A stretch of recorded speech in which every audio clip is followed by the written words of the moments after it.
everybody, welcome back to another Sparky lesson. Tonight we are going to be in the book of Daniel chapter 3. And we're going to pick up where King Nebuchadnezzar of Babylon has decided to make this great big golden statue of himself. It was 90 feet tall and 9 feet wide.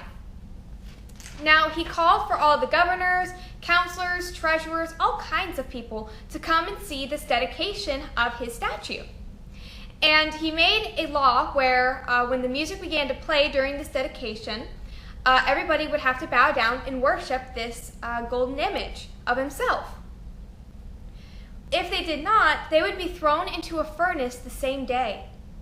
So the music began to play, and everyone bowed down except for 3 people.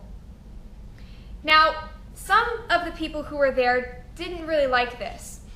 If you were told by your parent to go clean your room and they told your sibling to go help you, but they didn't, you would probably go and tell your parent that they did not help you. You would be upset about it. And that's how these people were. They were upset that these 3 men did not bow. So they went before the king and they told him, and the king asked who were they. He was angry. And they told him that it was Shadrach, Meshach, and Abednego. These 3 men were were a part of the team of advisors. And the king was a little upset about this, but he wanted to give them a second chance. So he called them into his presence, and he told them that he knew that they didn't bow, and he was going to give them a second chance to bow down and worship him. But they said no, they would not. They were from the land of Israel. Babylon had gone to Israel and conquered it and took with them some of the Jewish people. 4 of them, more specifically, were made advisors: Daniel, Shadrach, Meshach, and Abednego. Now, Daniel's not in the picture at this time. We don't know where he is. The Bible doesn't say.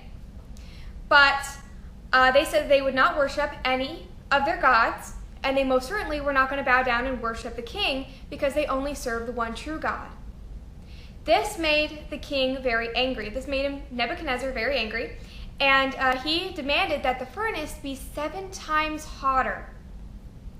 So he had Shadrach, Meshach, and Abednego tied up with rope, and they were to be thrown into the center of the furnace.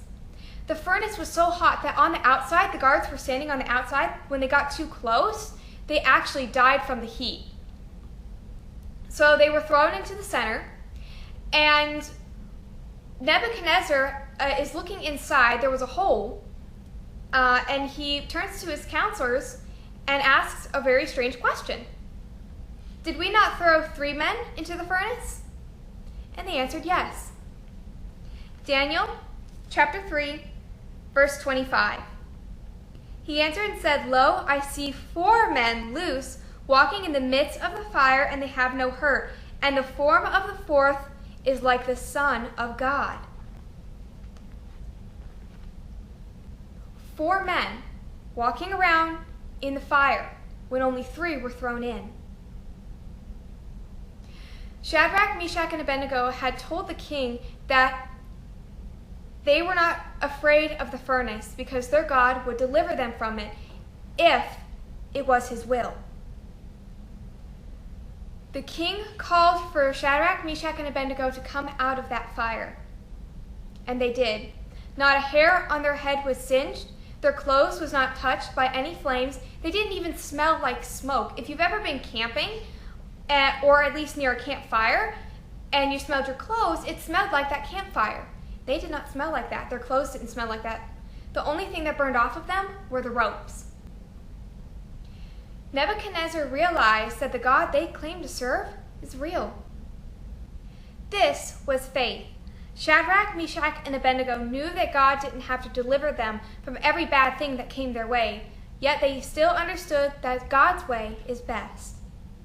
I can't wait to see y'all next week. I have a special lesson planned.